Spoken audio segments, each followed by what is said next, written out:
പിതാവിനും പുത്രനും പരിശുദ്ധ റൂഹായിക്കും സ്തുതി. ആദ്യം മുതൽ നമ്മുടെ മേൽ തൻ്റെ കരുണയും മനോഗുണവും എന്നേക്കും ഉണ്ടായിരിക്കട്ടെ. ആമീൻ. ദൈവതിരുനാമത്തിന് മഹത്വമുണ്ടാകട്ടെ. വീണ്ടും ഒരു പ്രാവശ്യം കൂടി നമ്മുടെ കർത്താവും രക്ഷകനുമായ യേശുക്രിസ്തുവിൻ്റെ സുവിശേഷം പ്രഘോഷിക്കുവാൻ തക്കവണ്ണം ആയുസ്സും ആരോഗ്യവും അനുകൂല സാഹചര്യങ്ങളും തന്ന സർവശക്തനായ ദൈവത്തെ മുന്നമേ സ്തുതിച്ചുകൊണ്ട് എല്ലാ പ്രിയപ്പെട്ടവർക്കും കർത്താവായ യേശുവിൻ്റെ നാമത്തിൽ എൻ്റെ സ്നേഹവന്ദനം അറിയിക്കുന്നു. ദൈവത്തിൻ്റെ വലിയ കൃപയാൽ ഇന്ന് ഈ ശുശ്രൂഷയിലായിരിക്കുമ്പോൾ ഇന്ന് ഞാൻ പങ്കുവയ്ക്കുവാൻ ചിന്തിക്കുവാൻ ആഗ്രഹിക്കുന്നതായ വേദഭാഗം നമുക്കെല്ലാവർക്കും ഏറ്റവും സുപരിചിതമായ വേദഭാഗമാണ്. നമ്മുടെ സഭയുടെ ക്രമീകരണം അനുസരിച്ച് ഭവനകുദാശയിൽ ആ ഭവനത്തിൽ വെച്ച് വായിച്ചു കേൾക്കപ്പെടുന്നതായ ഏവെങ്കിലും ഭാഗം വിശുദ്ധ ലൂക്കോസിൻ്റെ സുവിശേഷം 19-ാം അധ്യായം 1 മുതൽ 10 വരെയുള്ളതായ തിരുവചനങ്ങളാണ്. വിശുദ്ധ ലൂക്കോസിൻ്റെ സുവിശേഷം 19-ാം അധ്യായം 1 മുതൽ 10 വരെയുള്ളതായ തിരുവചനങ്ങൾ. അതിൻ്റെ 1-ാം വാക്യം, അവൻ യെരീഹോവിലെത്തി കടന്നു പോകുമ്പോൾ ചുങ്കക്കാരിൽ പ്രമാണിയും ധനവാനുമായ സഖായി എന്നു പേരുള്ള ഒരു പുരുഷൻ യേശു എങ്ങനെയുള്ളവൻ എന്ന് കാണുവാൻ ശ്രമിച്ചു. പ്രിയ ദൈവജനമേ, നമുക്കെല്ലാവർക്കും കാര്യങ്ങൾ അറിയാമല്ലോ. ഇതാ യേശു തമ്പുരാൻ കടന്നു വരുന്നു. ആ സ്ഥലത്ത് അവിടെ ധനവാനായ മനുഷ്യൻ പോരാ, ചുങ്കക്കാരിൽ പ്രധാനിയായ ആ ചുങ്കക്കാരുടെ പ്രമാണിയായ സഖായി എന്നുള്ളൊരു മനുഷ്യൻ യേശുവിനെ ഒന്ന് കാണുവാൻ അവൻ്റെ ഹൃദയത്തിൽ ഒരു ആഗ്രഹമുണ്ടായി. അവൻ ധനവാനാണ് എന്ന് മാത്രമല്ല, ചുങ്കക്കാരിൽ പ്രമാണിയുമാണെന്ന് പറയുമ്പോൾ ആ കാലഘട്ടത്തിൽ ചുങ്കം പിരിക്കുന്നവരെ തന്നെ ജനത്തിന് വെറുപ്പായിരുന്നു. കാരണം നിശ്ചയിച്ചതിലധികമായി അവർ ചുങ്കം പിരിച്ചിരുന്നുകൊണ്ട്, തോന്നിവാസം പിരിച്ചിരുന്നുകൊണ്ട് തന്നെ മുഴുവൻ ആളുകളും ഇവരെ വെറുത്തിരുന്നു. അങ്ങനെയെങ്കിൽ ചുങ്കക്കാരിൽ പ്രമാണിയായ ആ സഖായിയെ, പാപത്തിൻ്റെ പടുകുഴിയിൽ കിടക്കുന്ന സഖായിയെ ജനമെല്ലാം ഒത്തിരി വെറുത്തിരുന്നു എന്ന് നമുക്ക് മനസ്സിലാക്കുവാൻ സാധിക്കും. എങ്കിലും ഇങ്ങനെയുള്ള ഒരു വ്യക്തിത്വത്തിൻ്റെ ഉടമയായിരുന്നു സഖായി. എങ്കിലും ആ മനുഷ്യനൊരു ആഗ്രഹമുണ്ടായി, ഇതുവഴി കടന്നു വരുന്ന യേശുവിനെ എനിക്ക് ഒന്ന് കാണണം. പ്രിയ സഹോദരങ്ങളെ, ഇന്ന് ഈ ശുശ്രൂഷയിലൂടെ ഓരോ വചന ശുശ്രൂഷയിലൂടെയും നാം ആഗ്രഹിക്കേണ്ടതായ ഏറ്റവും പ്രധാനപ്പെട്ട കാര്യമെന്ന് പറയുന്നത്, എൻ്റെ ദൈവമേ, ഈ ശുശ്രൂഷയിലൂടെ യേശുവേ നിന്നെയൊന്ന് കാണുവാൻ എനിക്ക് കൃപ നൽകണമേ എന്നുള്ളതായ ഏറ്റവും വലിയ പ്രാർത്ഥനയാണ്. നമുക്ക് സുപരിചിതമായൊരു പഴയ പാട്ടുണ്ടായിരുന്നു. എന്നാൽ അത് ഈ നാളുകളിലൊന്നും പാടിക്കേൾക്കുവാൻ ഇടയായിരുന്നില്ല. പക്ഷേ ഈ അടുത്ത ദിവസങ്ങളിൽ ആ പാട്ടൊന്ന് പാടിക്കേട്ടു. അതിൻ്റെ 4 ലൈൻ ഞാൻ ഇന്ന് പാടാം. വളരെ മനോഹരമായൊരു പഴയ പാട്ടാണ്.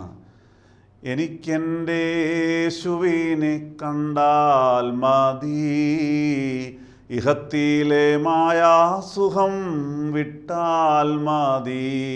എനിക്കെൻ്റെ യേശുവിനെ കണ്ടാൽ മതി, ഇഹത്തിലെ മായാസുഖം വിട്ടാൽ മതി. പരൻ ശില്പിയായി പണിത ഭവനമതിൽ പരനോടുകൂടെ വാഴാൻ പോയാൽ മതി. പരൻ ശില്പിയായി പണിത ഭവനമതിൽ പരനോടുകൂടെ വാഴാൻ പോയാൽ മതി. എനിക്കെൻ്റെ യേശുവിനെ കണ്ടാൽ മതി, ഇഹത്തിലെ മായാസുഖം വിട്ടാൽ മതി.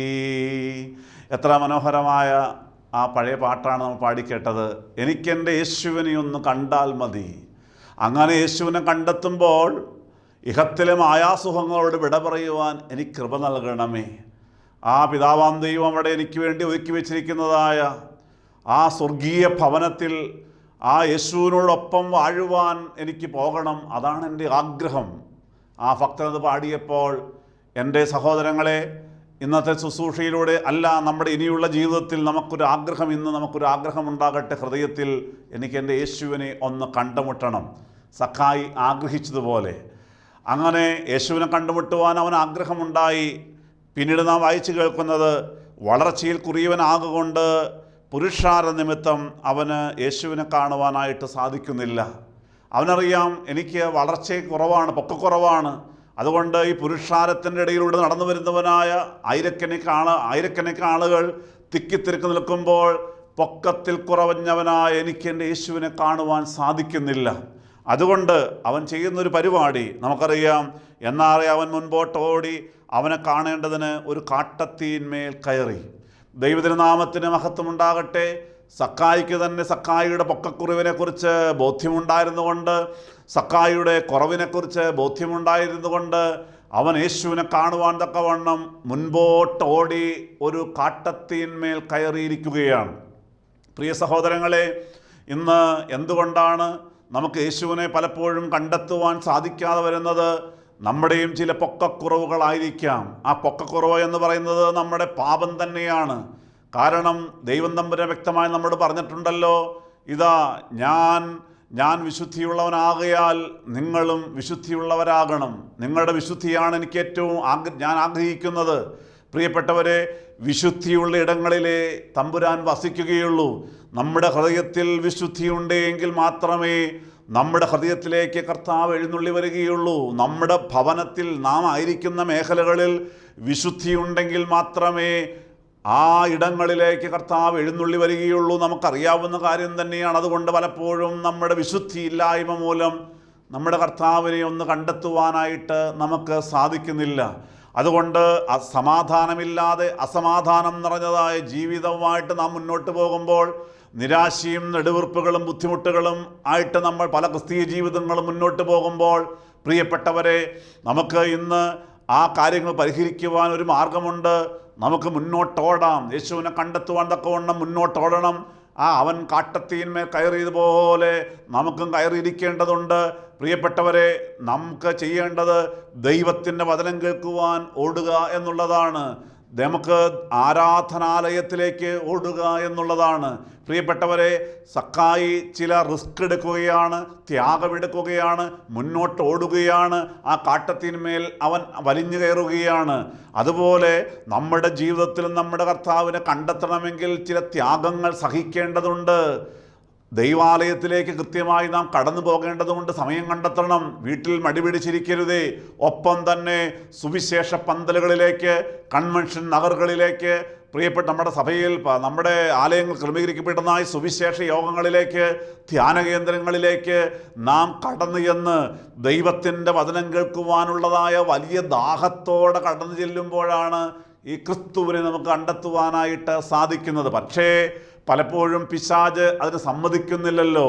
പിശാച് ഒരിക്കലും ആരാധനാലയത്തിലേക്ക് പോകുവാനോ സുവിശേഷ യോഗത്തിന് പോകുവാനോ പിശാച് ഒരിക്കലും സമ്മതിക്കുകയില്ല. കാരണം പിശാച് പല വ്യക്തി ജീവിതങ്ങളെയും കെട്ടിയിട്ടിരിക്കുന്നതായ കാഴ്ച നമുക്ക് കാണാവുന്നതാണ്. ദൈവജനമേ, അതുകൊണ്ട് ആ പിശാചിൻ്റെ അടിമത്തത്തിൽ നിന്ന് മോചനം പ്രാപിക്കണമെങ്കിൽ നമ്മുടെ ഹൃദയത്തിൽ ആഗ്രഹമുണ്ടാകണം. യേശുവിനെ കണ്ടെത്തുവാൻ പോരാ, ആ ആഗ്രഹത്തിൻ്റെ പൂർത്തീകരണത്തിന് വേണ്ടി നാം ചില ത്യാഗങ്ങൾ സഹിച്ചുകൊണ്ട് ഞാൻ പറഞ്ഞതുപോലെ നാം മുന്നോട്ട് ഓടേണ്ടിയിരിക്കുന്നു. ഇതാ അവൻ അവിടെ കടന്നു ചെന്ന് ആ കാട്ടത്തീന്മേൽ കയറിയിരിക്കുകയാണ്. പ്രിയപ്പെട്ടവരെ, അങ്ങനെ ഇരിക്കുമ്പോഴാണല്ലോ യേശു തമ്പുരാൻ ആ സ്ഥലത്ത് ആ വഴിയുടെ കടന്നു വരികയാണ്. കൃത്യം ആ സ്ഥലത്തെത്തിക്കഴിഞ്ഞപ്പോൾ യേശു തമ്പുരാൻ മുകളിലേക്ക് നോക്കിയിട്ട് ഒരു കാര്യം പറയുകയാണ്. അവൻ ആ സ്ഥലത്തെത്തിയപ്പോൾ മേലോട്ട് നോക്കി, സക്കായി വേഗം ഇറങ്ങി വാ, ഞാനിന്ന് നിൻ്റെ വീട്ടിൽ പാർക്കേണ്ടതാകുന്നു എന്ന് അവനോട് പറഞ്ഞു. ഏറ്റവും മനോഹരമായ വാക്യമാണല്ലോ. ഇതാ യേശുവിനെ ഒന്ന് കാണുവാൻ ആഗ്രഹിച്ചുകൊണ്ടാണ് സക്കായി ഓടി ആ കാട്ടത്തിന്മേൽ കയറിക്കൂടിയത്. എന്നാൽ അപ്രകാരം അവൻ ആഗ്രഹിച്ചു. പക്ഷേ അതിലുപരിയായിട്ട് യേശു തമ്പുരാൻ അവിടെ കടന്നു വന്നു കഴിഞ്ഞപ്പോൾ മുകളിലേക്ക് നോക്കിയിട്ട് സക്കായിയോട് പറയുകയാണ്, മോനെ സക്കായി, നീ വേഗം ഇറങ്ങി വാടാ, പോരാ, നിന്റെ വീട്ടിൽ ഇന്ന് എനിക്ക് പാർക്കേണ്ടതാകുന്നു. ദൈവതിരുനാമത്തിന് മഹത്വം ഉണ്ടാകട്ടെ. അനുഗ്രഹിക്കപ്പെട്ട ദൈവജനമേ, നാം ചിന്തിക്കണം. നാം ഒന്ന് ആഗ്രഹിക്കുമ്പോൾ, എനിക്കൊന്ന് യേശുവിനെ കാണണമെന്ന് ആഗ്രഹിക്കുമ്പോൾ ആ യേശു തമ്പുരാൻ നമ്മുടെ ഹൃദയത്തിലെ ആഗ്രഹം മനസ്സിലാക്കിയിട്ട് അവനിതാ നമ്മുടെ അടുക്കിലേക്ക് വരികയാണ്. മോനെ, മോളെ, നീ ആ കാട്ടത്തിൽ നിന്ന് ഇറങ്ങി വാ, എനിക്ക് നിൻ്റെ വീട്ടിൽ പാർക്കേണ്ടതാണ്. ഞാൻ നിൻ്റെ ഹൃദയത്തിലേക്ക് എഴുന്നള്ളി വരാൻ പോവുകയാണ്, നിൻ്റെ ഭവനത്തിലേക്ക് എഴുന്നള്ളി വരാൻ പോവുകയാണ്. അനുഗ്രഹിക്കപ്പെട്ട ദൈവജനമേ, നാം ഇന്നായിരിക്കുന്നതായ ചില കാട്ടത്തി മരങ്ങളുണ്ട്. അത് പാപം തന്നെയാണ്. ആ പാപത്തിൻ്റെ കൂടാരങ്ങളിൽ നിന്നും നാം സുവിശേഷത്തിൻ്റെ വചനം കേട്ടുകൊണ്ട് നാം ഒരു മാനസാന്തര അനുഭവത്തിൽ പുതുക്കം പ്രാപിച്ചുകൊണ്ട് നാം അവിടുന്ന് പതുക്കെ താഴേക്ക് ഇറങ്ങണം. ആ കുമ്പസാരക്കൂട്ടിലൂടെ താഴേക്ക് ഇറങ്ങി വരുമ്പോൾ യേശു തമ്പുരാൻ ഇതാ 2 കരം നീട്ടിക്കൊണ്ട് നിൽക്കുകയാണ്. മോനെ മോളെ, നീ ഇനി ഇറങ്ങിയുക. നീ ആ പാപത്തിൻ്റെ കൂടാരങ്ങളിൽ നിന്ന്, പാപത്തിൻ്റെ കട്ടത്തിൽ നിന്ന് ഇറങ്ങിയുക. നിനക്കൊന്ന് അനുദപിക്കുവാൻ സാധിക്കുമോ? ഞാൻ നിന്റെ അനുതാപം കണ്ടുകൊണ്ട് നിന്റെ പാപങ്ങളും തെറ്റുകളുമെല്ലാം ഞാൻ പരിഹരിച്ചു തരാം, നിന്നെ അനുഗ്രഹിക്കാം. പോരാ, നിന്റെ ഹൃദയത്തിലേക്ക് എഴുന്നള്ളി വരാം എന്ന് മാത്രമല്ല, നിന്റെ ഭവനത്തിലേക്ക് ഞാൻ എഴുന്നള്ളി വന്ന് അവിടെ ഞാൻ പാർക്കുവാൻ തയ്യാറാണ്. എത്ര മനോഹരമായ വാഗ്ദാനമാണ് എൻ്റെ പ്രിയപ്പെട്ടവരെ ഇത് യേശു തമ്പുരാൻ നമ്മോട് പറയുന്നത്. അതുകൊണ്ട് വലിയ ആഗ്രഹത്തോടെ ഇരിക്കാം. ഇനിയുള്ള നാളുകളിൽ ഇതുപോലെ എന്നും സുവിശേഷം കേൾക്കുവാൻ വലിയ ദാഹമുണ്ടാകണം. പ്രിയപ്പെട്ടവരെ, നമ്മുടെ പരിശുദ്ധ സഭ നമുക്ക് വേണ്ടി ക്രമീകരിക്കുന്നതായ ഓരോ സുവിശേഷ പന്തലിലേക്കും വലിയ ദാഹത്തോടെ കടന്നു ചെല്ലണമേ, ആരാധനാലയത്തിൽ കടന്നു ചെല്ലണമേ എന്ന് വീണ്ടും ഓർമ്മപ്പെടുത്തുകയാണ്. ദൈവതിരുനാമത്തിന് മഹത്വം ഉണ്ടാകട്ടെ. അവൻ ബന്ധപ്പെട്ടിറങ്ങി സന്തോഷത്തോടെ അവനെ കൈക്കൊണ്ടു. പ്രിയപ്പെട്ടവരെ, അവൻ ബന്ധപ്പെട്ടിറങ്ങുകയാണ്, അവൻ ഉത്സാഹത്തോടെ ഇറങ്ങുകയാണ്. യേശു തമ്പുരാൻ്റെ വിളി കേട്ട് കഴിഞ്ഞപ്പോൾ ഇവൻ അടങ്ങിയിരിക്കുന്നില്ല. അവൻ വളരെ വേഗം ബന്ധപ്പെട്ട് ഉത്സാഹിച്ച് താഴേക്ക് ഇറങ്ങി വന്ന് അവനെ കൈക്കൊള്ളുകയായിരുന്നു, യേശുവിനെ സ്വീകരിക്കുകയായിരുന്നു. ദൈവതിരുനാമത്തിന് മഹത്വം ഉണ്ടാകട്ടെ. വീണ്ടും വചനം പറയുന്നു, കണ്ടവരെല്ലാം അവൻ പാപിയായ ഒരു മനുഷ്യനോടുകൂടെ പാർപ്പാൻ പോയി എന്ന് പറഞ്ഞു. എല്ലാവരും യേശുവിനെ പരിഹസിക്കുകയാണ്, പിറുപിറുക്കുകയാണ്. പരീശന്മാർ സദൂക്യരൊക്കെ ആയിരിക്കാം, ഇതാ അവൻ പാപിയായ ഒരു മനുഷ്യൻ്റെ കൂടെയല്ലേ പോയത്, അത് ശരിയാണോ എന്നെല്ലാം പറഞ്ഞ് പിറുപിറുക്കുന്നുണ്ട്. പ്രിയപ്പെട്ടവരെ, അവിടെ അത്ഭുതം നടക്കുകയാണ്. സക്കായിയോ നിന്നുകൊണ്ട് കർത്താവിനോട് കാര്യം പറയുകയാണ്, കർത്താവേ, എൻ്റെ വസ്തുവകയിൽ പാതി ഞാൻ ദരിദ്രർക്ക് കൊടുക്കുന്നുണ്ട്. വല്ലതും ചതിവായി വാങ്ങിയിട്ടുണ്ടെങ്കിൽ 4 മടങ്ങ് മടക്കി കൊടുത്തു കൊള്ളാം, അല്ലെങ്കിൽ കൊടുക്കുന്നു എന്ന് പറഞ്ഞു. പ്രിയപ്പെട്ടവരെ, അവിടെ നാം കാണുന്നത് യേശുവിനെ കണ്ടെത്തിയ സമയം തന്നെ സക്കായിക്കൊരു മാനസാന്തര അനുഭവം ഉണ്ടാവുകയാണ്. യേശുവിനെ കണ്ടെത്തിയതായ സമയം തന്നെ സക്കായിക്കൊരു മാനസാന്തരം ഉണ്ടാവുകയാണ്. അതാണ് നമുക്കെല്ലാവർക്കും ഉണ്ടാകേണ്ടത്. സക്കായി പറഞ്ഞു, ഇതാ ഞാൻ എൻ്റെ തൊഴിലിതൊക്കെ ആയിരുന്നുവല്ലോ, ചുങ്കക്കാലിൽ പ്രമാണിയായിരുന്നു, പലരുടെയും ഇടക്കിൽ നിന്ന് അനാവശ്യമായി ഒത്തിരി പിടിച്ചു പറിച്ചിട്ടുണ്ട്, പലരെയും ഉപദ്രവിച്ചിട്ടുണ്ട്. കർത്താവേ, എൻ്റെ വസ്തു എന്ന് പറയുന്നത്, എൻ്റെ സമ്പാദ്യം എന്ന് പറയുന്നത് പലരുടെയും എല്ലാം ഞെക്കിപ്പിഴിഞ്ഞ് ഉണ്ടാക്കിയതാണ്, എല്ലാം അനർഹമായ സ്വത്താണ്, അതിൽ പാതി ഞാൻ ദരിദ്രന്മാർക്ക് കൊടുത്തുകൊള്ളാം. വീണ്ടും പറയുകയാണ്, വല്ലതും ചതിവായി വാങ്ങിയിട്ടുണ്ടെങ്കിൽ 4 മടക്കി കൊടുത്തുകൊള്ളാം, 1 4 വീതം മടക്കി കൊടുത്തുകൊള്ളാം എന്ന് പറയുകയാണ്. അതാണ് യഥാർത്ഥമായ മാനസാന്തരം.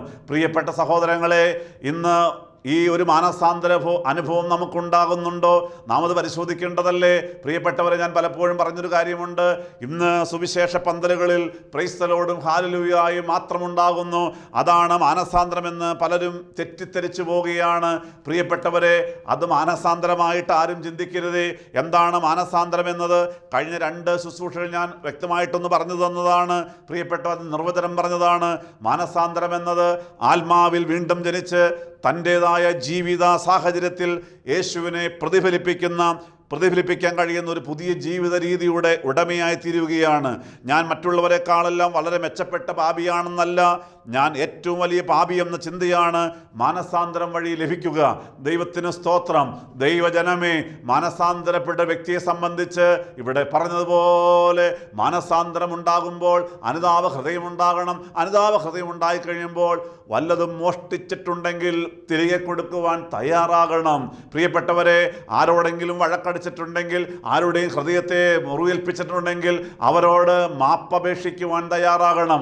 മാതാപിതാക്കളെ ബഹുമാനിക്കാതിരുന്നുണ്ടെങ്കിൽ അവരെ ബഹുമാനിക്കണം. അവരെ നമ്മൾ കുറ്റം വിധിച്ചിട്ടുണ്ടെങ്കിൽ, അല്ല മോശമായി സംസാരിച്ചിട്ടുണ്ടെങ്കിൽ അവരുടെ കാല് പിടിച്ച് ക്ഷമ ചോദിക്കുവാൻ നാം തയ്യാറാകണം. പ്രിയപ്പെട്ടവരെ, പോരാ, ഞാനും നിങ്ങളും ആയിരിക്കുന്ന ജീവിത സാഹചര്യത്തിൽ ആ സാഹചര്യങ്ങൾ എത്ര മോശമായിരുന്നാലും, പ്രലോഭനങ്ങൾ എന്തെല്ലാം വന്നു കഴിഞ്ഞാലും അതിനോടെല്ലാം അനുരൂപപ്പെടാതെ അവിടെയെല്ലാം യേശുവിനെ പ്രതിഫലിപ്പിക്കുന്ന വ്യക്തിയായിട്ട് മാറുമ്പോഴാണ് മാനസാന്തര അനുഭവം ഉണ്ടാകുന്നത്. പോരാ, ഞാൻ മാനസാന്തരപ്പെട്ടു, ഞാൻ മറ്റുള്ളവരെക്കാളും ഒരു മികച്ച പാപിയാണെന്നുള്ള ബോധ്യമല്ല വേണ്ടത്. ഞാൻ പാപികളിൽ ഒന്നാമത്തവനാണ് എന്നുള്ളതായ ആ ഒരു ബോധ്യം പൗലോസ്ലീഹായെ പോലെ ഉണ്ടാകുമ്പോഴാണ് പ്രിയപ്പെട്ടവരെ മാനസാന്തര അനുഭവം ഉണ്ടാകുന്നത്. പ്രിയപ്പെട്ടവരെ, ഇവൻ്റെ മാനസാന്തര അനുഭവം എല്ലാം കണ്ടു കഴിഞ്ഞപ്പോൾ യേശു തമ്പുരാൻ ഒരു മറുപടി പറയുന്നുണ്ട്. ഇവനും അബ്രാഹാമിൻ്റെ മകനാകയാൽ ഇന്ന് ഈ വീടിന് രക്ഷ വന്നു. കാണാതെ പോയത് ഞാൻ തിരഞ്ഞു രക്ഷിപ്പാനല്ലോ മനുഷ്യപുത്രൻ വന്നത് എന്ന് പറഞ്ഞു. ദൈവതിരുനാമത്തിന് മഹത്വം ഉണ്ടാകട്ടെ. യേശു തമ്പുരാൻ പരീശന്മാരുടെ വെറുപ്പും പരിഹാസമെല്ലാം കേട്ടിരുന്നു. യേശു തമ്പുരാൻ പറഞ്ഞു, ഇവനും അബ്രാഹാമിൻ്റെ പുത്രനാകയാൽ ഇവന് ഈ വീടിന് രക്ഷ വന്നിരിക്കുന്നു. വിശ്വാസികളുടെ പിതാവായ അബ്രാഹാം പിതാവിനെ പോലെ ഇവനും ഇതാ വിശ്വാസം കൊണ്ടാണ് ആ യേശുവിനെ കാണുവാൻ ആഗ്രഹമുണ്ടായത്. അവൻ്റെ വിശ്വാസം മൂലം തന്നെ ഈ ഭവനത്തിൽ നിന്ന് രക്ഷ വന്നിരിക്കുകയാണ്. വീണ്ടും കർത്താവ് പറയുകയാണ്, കാണാതെ പോയതിനെ തിരഞ്ഞ് രക്ഷിപ്പാനല്ലോ മനുഷ്യപുത്രൻ വന്നത്. പ്രിയപ്പെട്ടവരെ, നമുക്ക് സന്തോഷിക്കുവാൻ ഒരു വകയുണ്ട്. ഞാനും നിങ്ങളും ഇന്ന് കാണാതെ പോയ ആടിനെ പോലെയാണോ? ഇന്ന് ദൈവത്തിൽ നിന്ന് അകന്ന് ജീവിച്ചു കൊണ്ടിരിക്കുകയായിരുന്നുവോ? പ്രിയപ്പെട്ടവരെ, അങ്ങനെയാണെങ്കിലും സാരമില്ല. ഒന്ന് മനം തിരിഞ്ഞ് മടങ്ങി വന്നു കഴിഞ്ഞാൽ ഇതാ കാണാതെ പോയ ആടിനെ അന്വേഷിച്ചിറങ്ങിയവനായ ആ നല്ല ഇടയൻ, പ്രിയപ്പെട്ടവരെ, അവനിന്ന് നമ്മുടെ പാപങ്ങളും കുറവുകളും എല്ലാം ഏറ്റെടുക്കുവാൻ, നമ്മൾ അത് പരിഹരിച്ചു തരുവാൻ തയ്യാറാണ്. സക്കായിയെ പോലെ ആഗ്രഹം നമുക്കുണ്ടായാൽ മതി, എനിക്ക് ഇന്ന് എൻ്റെ യേശുവിനെ കാണണമെന്ന്. പ്രിയപ്പെട്ടവർ, ഞാൻ വീണ്ടും ആ മാനസാന്തര അനുഭവത്തിലേക്ക് തന്നെ ഒന്ന് മടങ്ങി വരുവാൻ ആഗ്രഹിക്കുകയാണ്. സക്കായി യേശുവിനെ കണ്ടെത്തിയപ്പോൾ അവന് മാനസാന്തര അനുഭവം ഉണ്ടായി. എങ്കിൽ നമുക്കും ആ മാനസാന്തര അനുഭവം ഉണ്ടാകണം. പ്രിയപ്പെട്ടവരെ, POC ബൈബിളിൽ പ്രഭാഷകന്റെ പുസ്തകം, ഇതുപോലെ തന്നെ നാം ഉപയോഗിക്കുന്നതായ പരിശുദ്ധ യാക്കോബായ സുറിയാനി സഭ ഉപയോഗിക്കുന്നതായ വിശുദ്ധ ഗ്രന്ഥത്തിൽ യേശു ബാറസീറയുടെ പുസ്തകത്തിൽ ഇതാ 15-ാം അധ്യായം 20-ാമത്തെ തിരുവചനം 15-20 യേശു ബാറസീറ പുസ്തകം 15-ാം അധ്യായം 20-ാമത്തെ വാക്യം, പാപം ചെയ്യാൻ അവിടുന്ന് ആരോടും കൽപ്പിച്ചിട്ടില്ല, ആർക്കും അവൻ അനുവാദം കൊടുത്തിട്ടുമില്ല. പ്രിയപ്പെട്ടവൻ തിരിച്ചറിയേണ്ടത്, ഇതാ പാപം ചെയ്യുവാനായിട്ട് ദൈവം തമ്പുരാൻ ആരോടും കൽപ്പിച്ചിട്ടില്ല, ആർക്കും അനുവാദം കൊടുത്തിട്ടുമില്ല. പിന്നെ എന്തേ നാം പാപം ചെയ്തു പോകുന്നത്? അത് പിശാചാണ് അത് അനുവദിക്കുന്നത്. ഓരോ പ്രലോഭനങ്ങളിലേക്കും ഓരോ തെറ്റുകളിലേക്കും ഈ ദൈവജനത്തെയെല്ലാം പിശാച് പ്രലോഭിച്ച് തള്ളിക്കൊണ്ടു പോവുകയാണ്.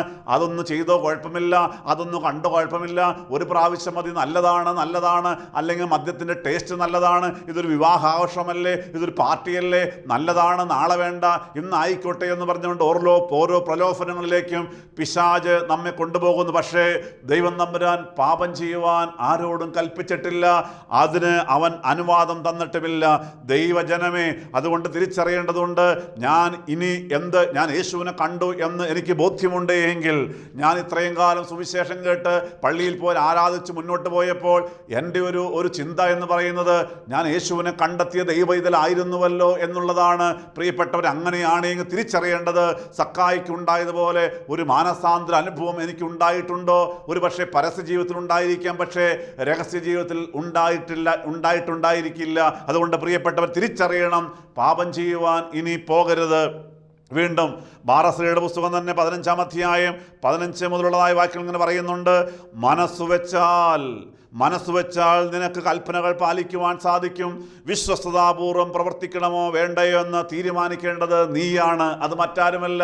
നാം പലപ്പോഴും ചിന്തിക്കാറുണ്ട്, അയ്യോ, എനിക്ക് ചില പാപ ഇമ്പങ്ങൾ വിട പറയുവാൻ സാധിക്കുന്നില്ല, എത്ര ശ്രമിച്ചിട്ടും സാധിക്കുന്നില്ല, എൻ്റെ കണ്ണിനെ നിയന്ത്രിക്കുവാൻ സാധിക്കുന്നില്ല, എൻ്റെ നാവിനെ നിയന്ത്രിക്കുവാൻ സാധിക്കുന്നില്ല, അതുപോലെ എനിക്ക് ചിന്തകളെ നിയന്ത്രിക്കുവാൻ സാധിക്കുന്നില്ല, എന്ത് ചെയ്യാൻ സാധിക്കും, ഞാൻ ബലഹീനനാണല്ലോ എന്ന് നാം ചിന്തിക്കാറുണ്ട്. എന്നാൽ ദൈവത്തിൻ്റെ വചനം നമ്മൾ പങ്കുവെക്കുകയാണ്, മനസ്സുവെച്ചാൽ നിനക്ക് ദൈവത്തിൻ്റെ കൽപ്പനകൾ പാലിക്കുവാൻ സാധിക്കും. ദൈവതിരുനാമത്തിൽ മഹത്വം ഉണ്ടാകട്ടെ. പ്രിയ സഹോദര സഹോദരി, ഇന്ന് ഈ ശുശ്രൂഷയിൽ ഒരു തീരുമാനമെടുക്കാമോ? നിനക്ക് മനസ്സ് വയ്ക്കുവാൻ സാധിക്കുമോ? നീയാണ് ചിന്തിക്കേണ്ടത്. ഞാൻ മാനസാന്തരപ്പെട്ട വ്യക്തിയാണല്ലോ, ഞാൻ ഇനി പാപത്തിലേക്ക് പോകാൻ പാടില്ലല്ലോ എന്ന് മനസ്സ് വെച്ചാൽ നിനക്ക് കൽപ്പനകൾ പാലിക്കുവാൻ സാധിക്കും. വിശ്വസ്തതാപൂർവം പ്രവർത്തിക്കണമോ വേണ്ടയോ എന്ന് തീരുമാനിക്കേണ്ടത് നീയാണ്, മറ്റാരുമല്ല. ദൈവത്തോട് വിശ്വസ്തതയുള്ളവനായി, മനുഷ്യനോട് വിശ്വസ്തതയുള്ളവനായി, സമൂഹത്തോട് വിശ്വസ്തതയുള്ളവനായി ജീവിക്കണോ വേണ്ടയോ എന്ന തീരുമാനമെടുക്കേണ്ടത് നീയാണ്. കാരണം നീ യേശുവിനെ കണ്ടെത്തിയവളാണ്. പ്രിയപ്പെട്ടവരെ, തീരുമാനമെടുക്കുവാൻ സാധിക്കുമോ? അതിന് 16-ാം വാക്യം പറയുന്നു, അഗ്നിയും ജലവും അവിടെ നിന്ന് നിന്റെ മുമ്പിൽ വെച്ചിരിക്കുന്നു, ഇഷ്ടമുള്ളത് എടുക്കാം. വീണ്ടും പറയുകയാണ് 17-ാം വാക്യം, ജീവനും മരണവും മനുഷ്യൻ്റെ മുമ്പിലുണ്ട്, ഇഷ്ടമുള്ളത് അവന് ലഭിക്കും. പ്രിയപ്പെട്ടവരെ, അഗ്നിയും ജലവും നിന്റെ മുമ്പിലുണ്ട്, ഇഷ്ടമുള്ളത് എടുത്തോ. വീണ്ടും പറയുകയാണ്, ജീവനും മരണവും നിന്റെ മുമ്പിലുണ്ട്, മനുഷ്യൻ്റെ മുമ്പിലുണ്ട്. നമുക്കറിയാം, ജീവനാണ് വേണ്ടത്, നിത്യജീവനാണ് വേണ്ടത്. ഒപ്പം തന്നെ ഈ ലോക ജീവിതത്തിൽ സന്തോഷമാണ് വേണ്ടത്, സമാധാനമാണ് വേണ്ടത്, ആനന്ദമാണ് വേണ്ടത്. അതിനെന്താ ചെയ്യേണ്ടത്? യേശുവിനെ കണ്ടെത്തണം. പോരാ, യേശുവിനെ കണ്ടെത്തിയിട്ട് മാനസാന്തര ജീവിതം നയിക്കണം, സക്കായിയെ പോലെ. അതോ മരണമാണോ വേണ്ടത്? നിത്യമരണമാണോ വേണ്ടത്? ഒപ്പം തന്നെ ആ നിത്യമരണത്തിൻ്റെ പിന്നാലെ പോകുമ്പോൾ ഈ ലോക ജീവിതത്തിൽ നൈമിഷികമായ സുഖസൗകര്യങ്ങളുടെ പിന്നാലെ, പ്രലോഭനങ്ങളുടെ പിന്നാലെ പോകുമ്പോൾ ഇവിടെയും സമാധാനമില്ല. താൽക്കാലികമായ സന്തോഷമുണ്ടായേക്കാം, പക്ഷേ സമാധാനമില്ല. പ്രിയ ദൈവ പൈതലെ, ഒരു തീരുമാനമെടുക്കണം കേട്ടോ. നിന്റെ മുമ്പിൽ ജീവനും മരണവും ഉണ്ട്, തീരുമാനമെടുക്കാവുന്നതാണ്. ദൈവത്തിൻ്റെ നാമത്തിന് മഹത്വം ഉണ്ടാകട്ടെ. അതുകൊണ്ട് പ്രിയപ്പെട്ട, നമുക്ക് തീരുമാനമെടുക്കേണ്ട സമയം ആഗതമായിരിക്കുന്നു. സഖായി യേശുവിനെ കണ്ടെത്തിയപ്പോൾ അവനൊരു മാനസാന്തര അനുഭവം ഉണ്ടായതുപോലെ ഇന്ന് ഈ ശുശ്രൂഷയിലൂടെ യേശുവിനെ കണ്ടെത്തിയ ദൈവ പൈതലെ ഒരു തീരുമാനമെടുക്കണം. ഇതാ ബാർ അസീറയുടെ പുസ്തകം തന്നെ 21-ാം അധ്യായം 1-2 തിരുവചനങ്ങൾ. ബാർ അസീറെ 21-ാം അധ്യായം 1-2 തിരുവചനങ്ങൾ. മകനെ, നീ പാപം ചെയ്തിട്ടുണ്ടോ? ഉണ്ടെങ്കിൽ ഇനി നീ ചെയ്യരുത്. ദൈവജനമേ, ഇതുവരെയും നമ്മുടെ ജീവിതത്തിൽ പാപങ്ങൾ വന്നു പോയിട്ട് ശരിയാണ്, പക്ഷേ ദൈവത്തിന് വചനം പറയുകയാണ്, മോനെ മോളെ, നീ പാപം ചെയ്തിട്ടുണ്ടോ? ഇനി ചെയ്യരുത്. വീണ്ടും പറയുക, പഴയ പാപങ്ങളിൽ നിന്നുള്ള മോചനത്തിനായി നീ പ്രാർത്ഥിക്കണം. പഴയ പാപങ്ങളിൽ നിന്നുള്ള മോചനത്തിനായി നീ പ്രാർത്ഥിക്കണം. നീ ആലയത്തിലേക്ക് കടന്നു ചെല്ലണം, വിശുദ്ധ കുമ്പസാരം നടത്തണം. ജീവിതത്തിൽ വന്നുപോയ പഴയ പാപങ്ങൾ ഓരോന്നോരോന്ന് വെറുത്തുപേക്ഷിക്കണം, ഏറ്റുപറഞ്ഞ് വെറുത്തുപേക്ഷിക്കണം. അതിനുള്ള സമയം ആഗതമായി, നാളത്തേക്ക് മാറ്റിവെക്കരുത്. വീണ്ടും ശക്തമായിട്ട് വചനം പറയുകയാണ്, സർപ്പത്തിൽ നിന്നെന്ന പോലെ പാപത്തിൽ നിന്ന് ഓടി അകലുക. അടുത്ത് ചെന്നാൽ അത് കടിക്കും, അതിൻ്റെ പല്ലുകൾ സിംഹത്തിൻ്റെ പല്ലുകളാണ്, അത് ജീവൻ അപഹരിക്കും. ദൈവജനമേ, എത്ര ശക്തമായ വചനമാണ് ഇവിടെ പറഞ്ഞു തരുന്നത്. ഇതാ, സർപ്പത്തിൽ നിന്നെന്ന പോലെ പാപത്തിൽ നിന്ന് ഓടി അകലണം. നമ്മുടെ ഇനിയുള്ള ജീവിതയാത്രയിൽ ഈ സുവിശേഷ സന്ദേശം കേട്ട് കഴിയുമ്പോൾ നമ്മുടെ ഭവനത്തിലായിക്കോട്ടെ, ജോലി സ്ഥലത്തായിക്കോട്ടെ, പാടത്തോ പറമ്പിലോ പണിസ്ഥലത്തോ ഓഫീസിലോ യാത്രയിലോ എവിടെയുമായിക്കോട്ടെ, പാപത്തിൻ്റെ പ്രലോഭനം കടന്നു വരുമ്പോൾ തിരിച്ചറിയേണ്ടത്, എനിക്കത് പാടില്ല. സർപ്പത്തെ കാണുമ്പോൾ നാം ഓടി അകലുന്നത് പോലെ, പാമ്പിനെ കാണുമ്പോൾ ഓടി അകലുന്നത് പോലെ, പാപത്തിൻ്റെ സാഹചര്യങ്ങളിൽ നിന്ന്, പാപത്തിൽ നിന്ന് മാനസാന്തരപ്പെട്ട ഒരു വിശ്വാസി ഓടി അകന്നേ മതിയാകൂ. വീണ്ടും പറയുകയാണ്, അടുത്ത് ചെന്നാൽ അത് കടിക്കും, അതിൻ്റെ പല്ലുകൾ സിംഹത്തിൻ്റെ പല്ലുകളാണ്, അത് ജീവൻ അപഹരിക്കും. പ്രിയപ്പെട്ടവർ, അതുകൊണ്ട് ജീവൻ അപഹരിക്കപ്പെടണമോ? വേണ്ടല്ലോ. നമുക്ക് നിത്യജീവനല്ല വേണ്ടത്, സന്തോഷമല്ല വേണ്ടത്, ആനന്ദമല്ല വേണ്ടത്, വേണം സഹോദരൻ. അതുകൊണ്ട് ഇനിയുള്ള ജീവിത നാളുകൾ നമുക്ക് അപ്രകാരമായിരിക്കണമെങ്കിൽ യേശുവിനെ സക്കായി കണ്ടെത്തിയ പോലെ ഇന്ന് നമുക്ക് യേശുവിനെ കണ്ടെത്താൻ സാധിച്ചുവല്ലോ. ആ യേശുവിനെ കണ്ടെത്തി ഒരു മാനസാന്തരമുള്ള ജീവിതം നയിക്കുവാൻ തീരുമാനമെടുക്കാം. നമ്മളാണ് തീരുമാനമെടുക്കേണ്ടത്, ഞാനും നിങ്ങളുമാണ് തീരുമാനമെടുക്കേണ്ടത്. അതുകൊണ്ട് പ്രിയപ്പെട്ടവർ, നമുക്ക് ഒരു വട്ടം കൂടി പ്രാർത്ഥിക്കാം. നമുക്ക് ആ പാട്ട് ഒന്നുകൂടി പാടിയിട്ട് നമുക്ക് തീരുമാനമെടുക്കാം.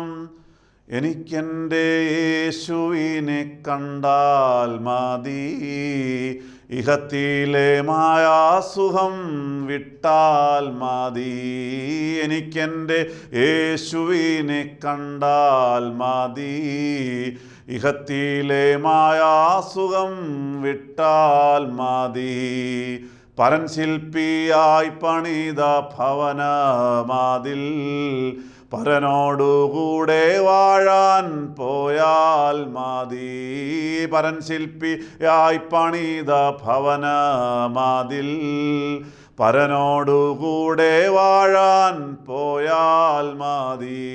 എനിക്കെൻ്റെ യേശുവിനെ കണ്ടാൽ മതി, ഇഹത്തിലെ മായാസുഖം വിട്ടാൽ മതി. Hallelujah, hallelujah, hallelujah, hallelujah, hallelujah, hallelujah, hallelujah. കരുണയുള്ള ദൈവമേ, സ്വർഗസ്ഥ പിതാവേ, ഇതാ നിൻ്റെ പ്രിയപ്പെട്ട മക്കൾ ശുശ്രൂഷയിലൂടെ നിന്നെ കണ്ടെത്തുവാൻ തക്കവണ്ണം, സഖായിയെ പോലെ യേശുവിനെ കണ്ടെത്തുവാൻ തക്കവണ്ണം ആഗ്രഹം പ്രകടിപ്പിച്ചുകൊണ്ട് ശുശ്രൂഷയിലായിരുന്നപ്പോൾ, യേശു തമ്പുരാനെ, ഉടയ തമ്പുരാനെ, നിൻ്റെ മക്കൾക്കെല്ലാവർക്കും നിന്നെ കണ്ടെത്തുവാൻ ഒരു കൃപ കൊടുത്തുവല്ലോ. നന്ദി പറയുന്ന കർത്താവേ, ഇന്ന് അതുകൊണ്ട് ഈ മക്കളെല്ലാം തീരുമാനമെടുക്കുകയാണ്. ഇനിയുള്ള നാളുകളിൽ സക്കായിക്ക് നിന്നെ കണ്ടപ്പോൾ ഉണ്ടായതായ മാനസാന്തര അനുഭവം പോലെ എൻ്റെ ദൈവമേ, ഈ മക്കളെല്ലാം തീരുമാനമെടുത്തുവല്ലോ. ഇനിയുള്ള നാളുകളിൽ പാപത്തെ കാണുമ്പോൾ അത് പാമ്പാണെന്ന്, സർപ്പമാണെന്ന് കരുതിക്കൊണ്ട് സർപ്പത്തിൽ നിന്ന് കണ്ണം പാപത്തിൽ നിന്ന് ഓടിയകലുവാൻ തക്കവണ്ണം നിന്റെ പ്രിയപ്പെട്ട മക്കൾക്ക് കൃപ കൊടുക്കുമാറാകണമേ. ദൈവം തമ്പുരാനെ, ഇനി ആരും പാപത്തിൻ്റെ പ്രലോഭനങ്ങൾ ഉൾപ്പെട്ടു പോകുവാൻ ഇടയാകല്ലേ എന്ന് പ്രാർത്ഥിക്കുന്നു. ഉടയ തമ്പുരാനെ, എല്ലാവരെയും കാത്ത് പരിപാലിക്കുമാറാകണമേ. ഓരോ ദിനങ്ങളിലും സുവിശേഷത്തിലുള്ള വലിയ ദാഹം കൊടുക്കണമേ. വചനം വായിക്കുവാനും കേൾക്കുവാനും വലിയ കൊതി കൊടുക്കണമേ. പ്രാർത്ഥിക്കുവാൻ കൃപ കൊടുക്കണമേ. ദൈവമേ, ഓരോ ഞായറാഴ്ചകളിലും പരിശുദ്ധ ആലയത്തിലേക്ക് കുടുംബസമേതം എല്ലാവരും കടന്നു പോകാൻ തക്കവണ്ണം കൃപ കൊടുക്കണമേ എന്ന് പ്രാർത്ഥിക്കുന്നു. എല്ലാ നന്മകളാലും ഇവരെ നിറയ്ക്കണം കർത്താവേ. ഈ വചനം കേട്ടുകൊണ്ടിരിക്കുന്ന രോഗികളെ സൗഖ്യമാക്കണമേ. കുടുംബ സമാധാനം കൊടുക്കണമേ. തകർന്നുടഞ്ഞു പോയ ജീവിതങ്ങൾക്ക് ഒരു പുതിയ കൈത്താങ്ങൾ കൊടുക്കണമേ. എല്ലാവരെയും കോരിയെടുക്കണമേ, ആശ്വസിപ്പിക്കണമേ എന്ന് പ്രാർത്ഥിക്കുന്നു. ഓരോ വിശ്വാസികളും നിത്യജീവൻ കാക്ഷിച്ചുകൊണ്ട് വിശുദ്ധിയോടെ ഒരു മാനസാന്തര ജീവിതം നയിക്കുവാൻ തക്കവണ്ണം എല്ലാവരുടെ മനസ്സലിയുമാറാകണമേ. എല്ലാ നന്മകളാലും നിറയ്ക്കുമാറാകണമേ. ആയത് ശുദ്ധിമതിയായ ദൈവമാതാവിൻ്റെയും സകല വിശുദ്ധന്മാരുടെയും മധ്യസ്ഥങ്ങൾ യാചിക്കുന്നു. സകലവും യേശുക്രിസ്തുവിൻ്റെ പൊന്നുനാമത്തിൽ ചോദിക്കും. പിതാവാം ദൈവമേ, ഞങ്ങളുടെ പ്രാർത്ഥന കേട്ട് ഉത്തരമളി ചെയ്യുമാറാകണമേ. ആമീൻ. ഹല്ലേലൂയ.